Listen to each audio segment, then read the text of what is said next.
and we're back to the Home Service Legends podcast with your host, Mitch Burner.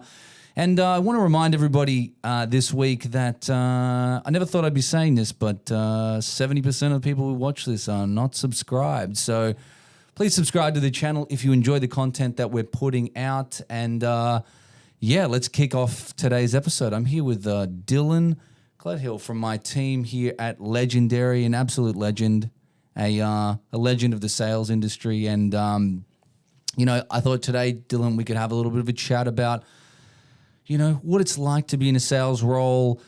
For anybody, if we're joining you in the truck this morning, if you're out there cruising around town, perhaps just left 7-Eleven on the way to the first job, maybe you're on the way to a sale, on the way to a quote, maybe you just sold a big quote, who knows. Either way, I think today's conversation was, about sharing the love and talking a little bit about what it's like to be a sales guy in the plumbing industry. Tell me about how you got here today. Was this sales thing ever on the horizon for you from the beginning, like from trade school? Yeah, it's I guess a little bit of a backstory with me is during my apprenticeship, I did work at a company that did sales. Yep. Back in the day. Obviously, being an apprentice, it's not something that you generally do sales. It's more qualified because you got to know what you're talking about. COVID hit. Left there, got moved on, stuck my way through industrial and commercial maintenance. And then how I ended up back here was I've always had friends in the sales area. I'm just going to put it out there. It was, they were always making great money, standard. One day out of nowhere, Mitch reached out to me on LinkedIn and we kind of just had a couple conversations from there. I met up with you one day, went back and forth over a few things, and then the company I was at was kind of in a bit of a low area at that point in time. So and that's how we ended up here. Fantastic. And, did you think you were going to do sales when you started off as a plumber? No, I never knew anything about it, to be quite honest. I feel like a lot of plumbers don't even consider it that it's like part of plumbing is like actually selling people stuff, because the idea that, we're kind of like, I'm not going to say we, because I was, I'm not in I'm not officially a tradesman other than the, my apprenticeship as a chef back in the day.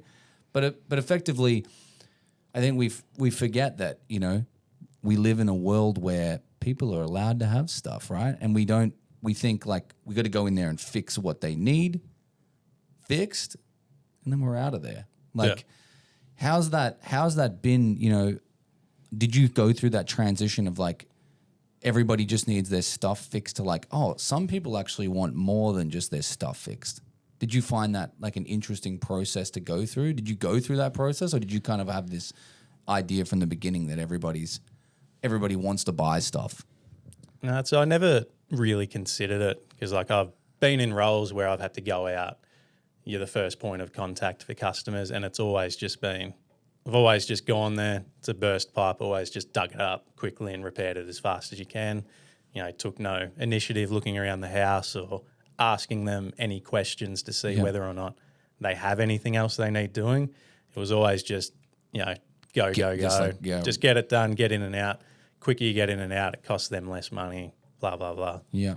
So, but what we found out is that it often costs them more money, right? Because we don't ask the right questions. And I think if this is the first time you're hearing about a sales conversation from the plumbing industry, the conversation we're kind of having is that, what we're teaching here is that if you don't ask questions, then you don't find the answers that, like it's a bit like if we don't, you might find a burst pipe and you might dig it all up and, redo it and renew it and give the customer that option and go, this is what we need to fix it. And then the next week they go, yeah, but I'm about to knock the house down in 2 days and we don't even live here anymore.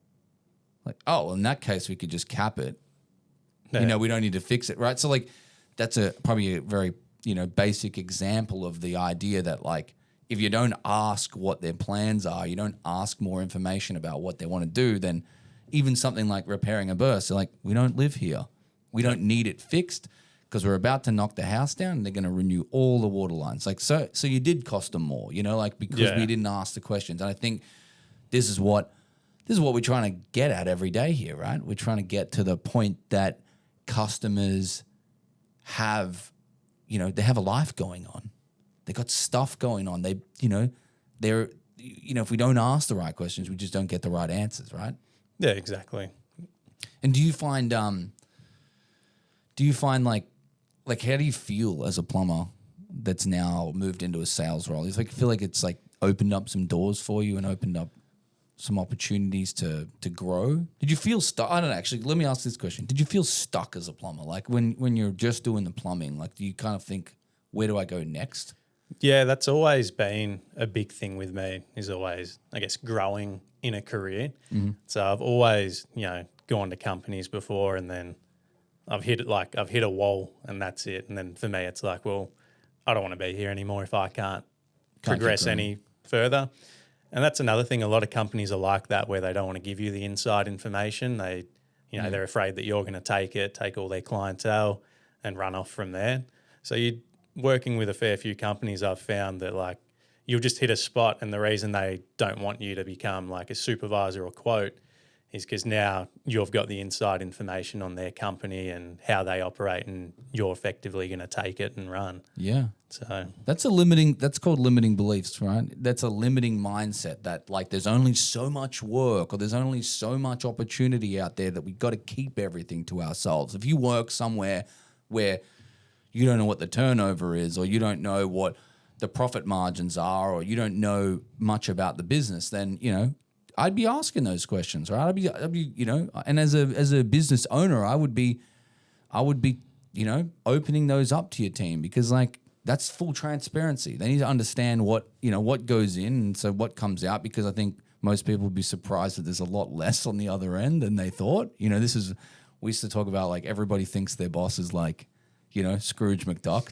you know, diving into a pool of dollars at the end of the day. But the reality is a lot of the time, you know, things are grossly more expensive than you had, you know, initially thought. And then once you understand that, I feel like it reinforces the belief of, okay, now I understand why our prices are where they are. So then it's much easier to sell too, because part of this problem with becoming a salesperson is that you might see, you know, as an installer, you might see your salary, and then you see the billable like charge per hour or whatever it's in the back end of the system, and you go like, there's a huge jump between those two things. But unless you know the information that's in between, you can't really piece that together, right? Yeah. And so you don't believe it.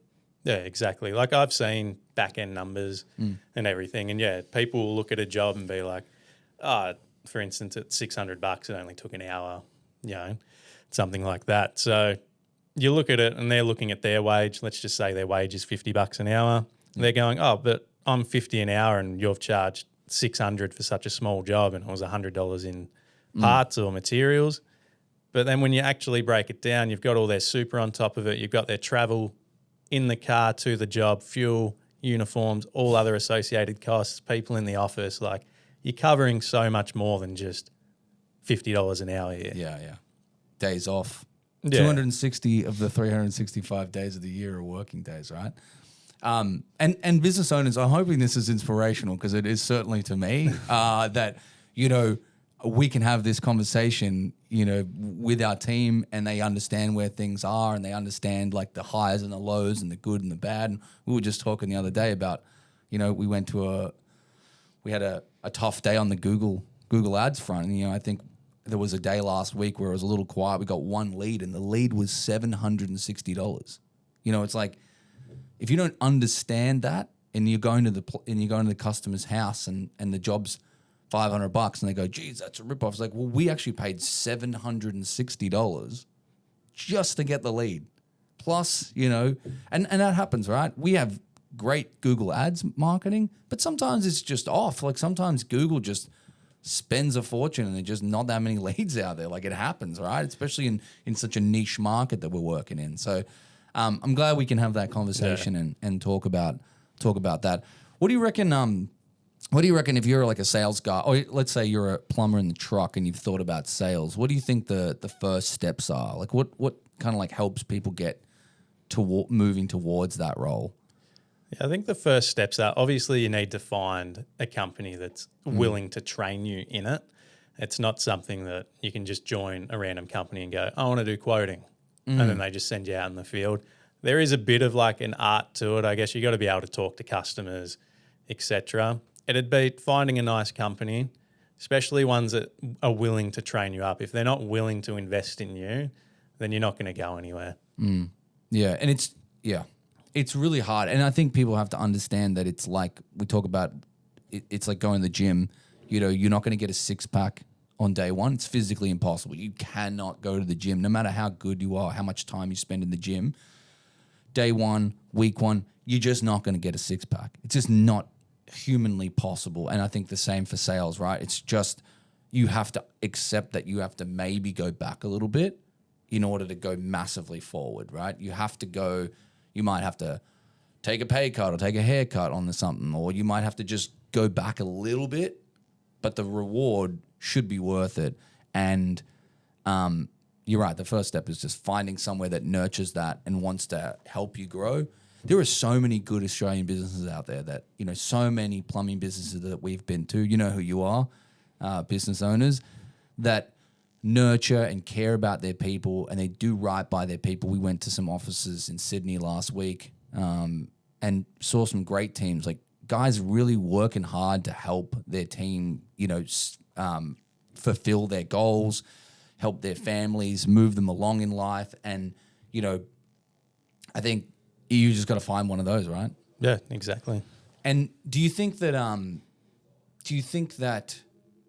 it's obviously something you can work out in your own personal time, which is kind of cool about sales, is you don't have to just do the sales training, right? We do 3 days a week here, but you don't have to just do that. Like, that's what I love about sales is like, if you want to go home or you want to listen to a podcast or a Tony Robbins on the way to work and then one on the way home, every day you're getting extra knowledge. Every day you can wake up in sales and go, you know what?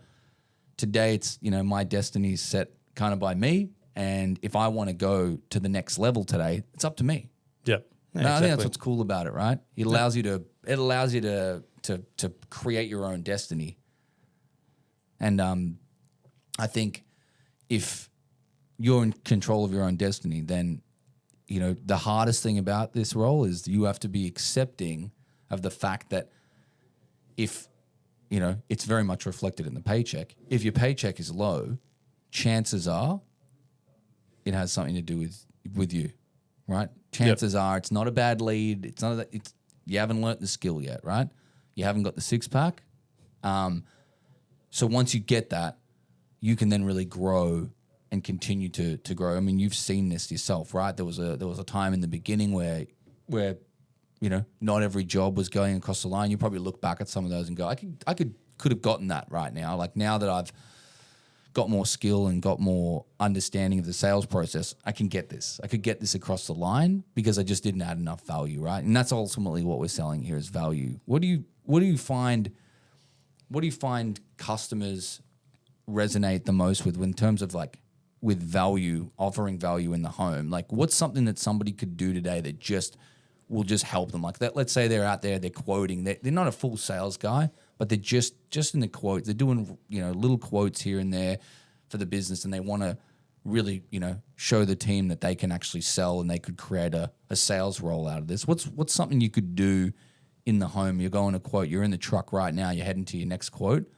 What's something that somebody could implement that would help, you know, just help move things forward? I think the biggest thing is providing customers options. Yep. You know, have at least 3 options out on the table. That way there's more for them to pick from. It's, you know, it's not just this is what you have to do and here's the bill for it. It's here's what you have to do. Like, this is the bottom line. Like, we have to do this, but here's a couple other more options that, you know, gives them more longevity, gives them a better outcome, you know, more warranty, etc., depending on what it is that you're looking at.